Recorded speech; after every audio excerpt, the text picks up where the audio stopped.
ನಾನು ಹೋಗ್ತಾ ಇದ್ದೀನಿ. ಎಲ್ಲಿಗೆ? ಗೊತ್ತಿಲ್ಲ, ಎಲ್ಲಾದ್ರೂ ದೂರ ಹೋಗೋಣ ಅಂತ ಅನ್ಕೊಂಡಿದ್ದೀನಿ. ಮತ್ತೆ ಯಾವಾಗ ಬರ್ತೀಯಾ? ಅದು ಕೂಡ ಗೊತ್ತಿಲ್ಲ ಮಾಮ್. ಮೇ ಬಿ ಯಾವತ್ತಿಗೂ ನಾನು ವಾಪಸ್ ಬರ್ದೇನೆ ಇರ್ಬೋದು. I am sorry mom. ಇದು ನಾನು ಎಮೋಷನಲ್ ಆಗಿ ತಗೊಂಡಿರೋ ನಿರ್ಧಾರ ಅಲ್ಲ. ತುಂಬಾ ಥಿಂಕ್ ಮಾಡಿದೆ. ಅಕ್ಕನ ಸಾವನ್ನ ಬಯಸಿದ ತಂಗಿಯಾಗಿ ನನಗೆ ಈ ಮನೇಲಿರೋ ಅರ್ಹತೆ ಇಲ್ಲ.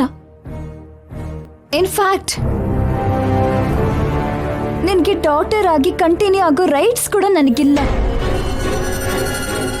ನಾನು ಮಾಡಿರೋ ತಪ್ಪುಗಳಿಗೆಲ್ಲ ನನಗೆ ಜೀವಾವಧಿ ಶಿಕ್ಷೆ ಕೊಟ್ಟರು ಸರಿ ಹೋಗಲ್ಲ. ಪನಿಷ್ಮೆಂಟ್ ಕೊಡೋದಕ್ಕೆ ಅಕ್ಕ ಜೀವಂತವಾಗಿಲ್ಲ. ಪನಿಷ್ಮೆಂಟ್ ಕೊಡೋ ಸಿಚುವೇಶನ್ ಅಲ್ಲಿ ನೀನು ಇಲ್ಲ. ಅದಕ್ಕೆ ಮಾಮ್, ನನಗೆ ನಾನಾಗೆ ಸೆಲ್ಫ್ ಪನಿಷ್ಮೆಂಟ್ ಕೊಟ್ಕೋತಾ ಇದ್ದೀನಿ. ದೂರ ಹೊರಟೋಗ್ತಾ ಇದ್ದೀನಿ. ಈ ಪ್ರಪಂಚಕ್ಕೆ ನಾನು ಬದುಕಿದ್ದೀನಿ ಅಂತ ಗೊತ್ತಿಲ್ಲ.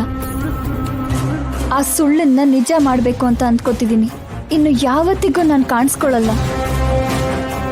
ನಾನು ಬದುಕಿದ್ದೀನೋ ಸತ್ತೋಗಿದ್ದೀನೋ ಅಂತ ನಿನಗೆ ಗೊತ್ತಾಗೋಕ್ಕೂ ಬಿಡಲ್ಲ. Love you mom. Good boy. ಒಂದು ನಿಮಿಷ ಇರು.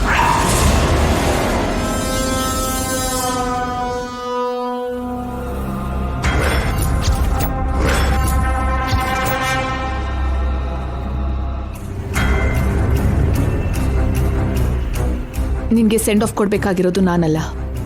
ನೀನ್ ಗುಡ್ ಬೈ ಹೇಳ್ಬೇಕಾಗಿರೋದು ನನ್ಗಲ್ಲ. ನೀನ್ ಕೊನೆಯದಾಗಿ ನೋಡ್ಬೇಕಾಗಿರೋರು, ಮಾತಾಡ್ಬೇಕಾಗಿರೋರು ಬೇರೆಯವರಿದ್ದಾರೆ. ಯಾರು ಮಾಮ್? ಜೈ.